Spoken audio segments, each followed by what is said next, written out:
Les Palantiri ne sont que quelques-uns des nombreux objets mystiques décrits par Tolkien, mais leurs origines peuvent être retracées à travers les livres pour déterminer leur véritable pouvoir et où ils se sont retrouvés. Bien le bonsoir, mesdames et messieurs. Nous sommes l'animation de la soirée. Les films Le Seigneur des Anneaux et Le Hobbit de Peter Jackson ont adapté les livres de Tolkien du même nom, ce qui a donné lieu à des expositions intemporelles de personnages, de lieux et d'artefacts de haute fantasy. Les Palantiri ont joué un rôle important dans la guerre de l'anneau dans le livre et la trilogie, permettant à Saruman de communiquer avec Sauron, faisant ainsi avancer les plans des deux méchants.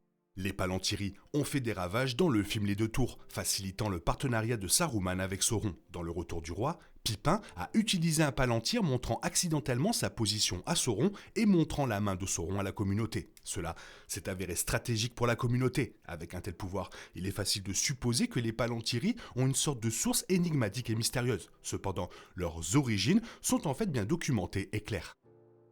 Dans Le Seigneur des Anneaux, les Palantiri étaient les 7 pierres de vision fabriquées par Fëanor à Aman, comme le dit le Silmarillion. Fëanor appartenait à la grande maison des Noldor, l'une des 3 grandes familles d'elfes, qui comprenaient également les Vanyar et les Teleri. Fëanor est devenu de tous les Noldor le plus subtil d'esprit et le plus habile avec les mains. Son descendant, Celebrimbor, tentera de rivaliser avec lui, dans sa fierté, en forgeant les anneaux de pouvoir. Palan est un mot kenya pour « au loin », expliquant les noms des pierres, le kenya étant une langue elfique. Fëanor fabriqua les célèbres Silmarils qui allaient ébranler tout Arda, le monde dans lequel se trouvait la Terre du Milieu, et d'autres cristaux qu'il fabriqua également, dans lesquels les choses lointaines pouvaient être vues, petites mais claires. Beaucoup de ces cristaux, les Palantiri, ont été fabriqués et leur nombre total est inconnu, mais le sort des 7 est enregistré dans les diverses annales de la Terre du Milieu présentés par l'auteur pionnier Tolkien. Les elfes avaient une amitié avec les Numénoréens, Amendil et sa famille au 2e âge, et 7 Palantiri étaient des cadeaux des Eldar pour leur maison, puis transportés vers la Terre du Milieu. Les Palantiri permettaient à leurs utilisateurs de communiquer entre eux et de voir ce qui se passait à proximité d'eux. Le Palantiri a offert aux utilisateurs des visions d'autres espaces et d'autres époques, pénétrant à travers la matière solide pour voir au-delà des murs, permettant aux utilisateurs de voir les choses comme avec les yeux des aigles de Manwë. Manwë était l'un des 15 Valar, les demi-dieux du monde de Tolkien, et avait plus de clairvoyance que n'importe quel être dans l'univers Hoth que l'unique créateur lui-même, Eru Ilúvatar. Cela témoigne du pouvoir dont Fëanor avait conféré aux Palantiri. Pendant ce temps, le Silmarillion décrit les aigles de Manwë.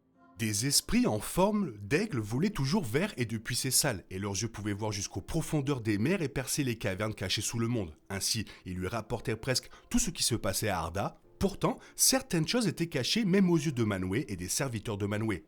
Gandalf a confirmé dans Le Seigneur des Anneaux que les pierres de vision permettaient aux utilisateurs de voir au loin et de converser en pensée les uns avec les autres. Il fallait de l'habileté pour maîtriser le Palantiri avec des visuels aléatoires ou flous possibles entre les mains de personnes inexpérimentées. Il était plus facile de voir ce qui était le plus proche du Palantiri et plus difficile de voir plus loin. Les pierres facilitaient l'échange de pensées, une compétence inhérente à tous les êtres, bien que peu maîtrisée. Certains Palantiri étaient plus puissants et certains n'étaient liés qu'à certains autres.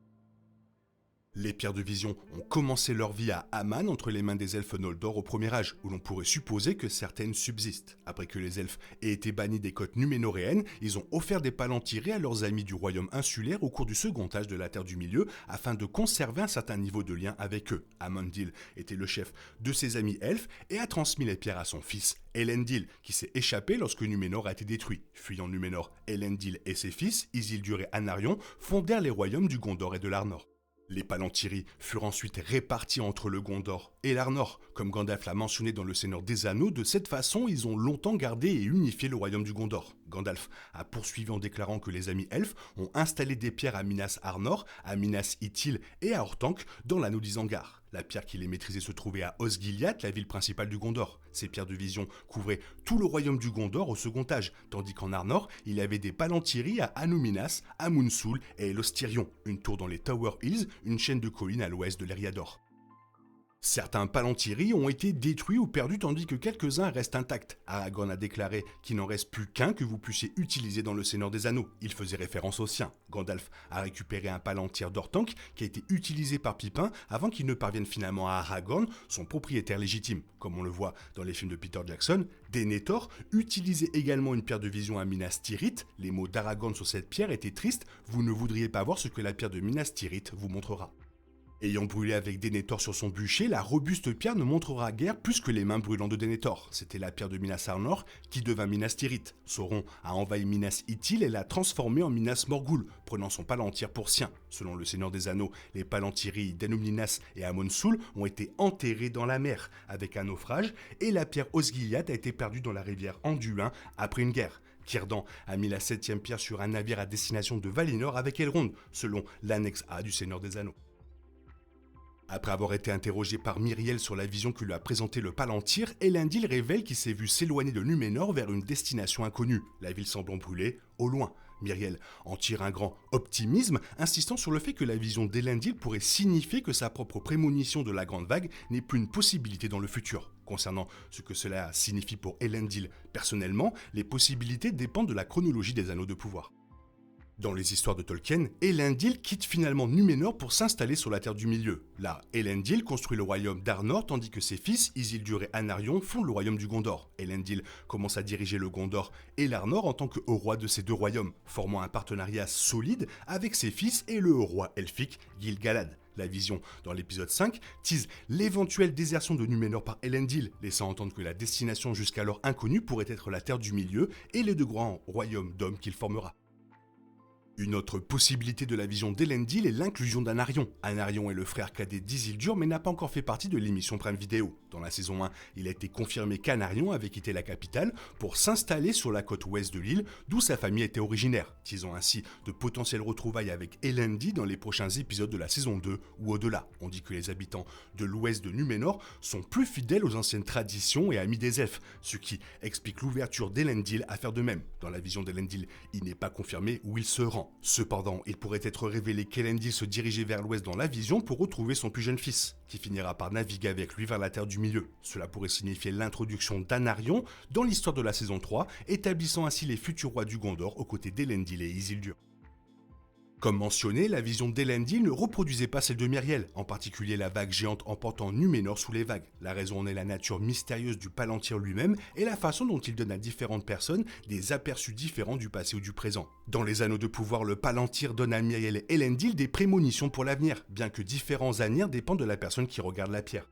On sait d'après les œuvres de Tolkien qu'Elendil survit à la destruction de Númenor tandis que Myriel est tué alors que la vague coule l'île sous l'océan. En tant que tel, l'avenir d'Elendil est prometteur, l'ancien capitaine de la garde maritime laissant derrière lui la destruction de Númenor pour un avenir sur la Terre du Milieu avec ses fils. Myriel, quant à elle, ne voit rien d'autre que sa vague géante, faisant allusion à son sombre avenir dans les prochaines saisons des Anneaux de pouvoir, dans lesquelles elle coulera aux côtés du royaume pour lequel elle a travaillé si dur pour le maintenir à flot. Voilà, toujours sympa de revenir sur ces pierres tellement spéciales et importantes dans l'histoire du Seigneur des Anneaux. Toi, qu'est-ce que tu en penses? Fais-moi part de ton avis dans la zone commentaire. Sinon, il est temps pour toi de reprendre le cours normal de ta vie. On se retrouve bientôt pour une nouvelle vidéo. Bisous, bisous, bye bye. Il est impossible de compter sur les autres de nos jours. On est obligé de tout faire soi-même. Je me trompe? Rien de grave, j'avais tout prévu. Où va le monde, je vous le demande.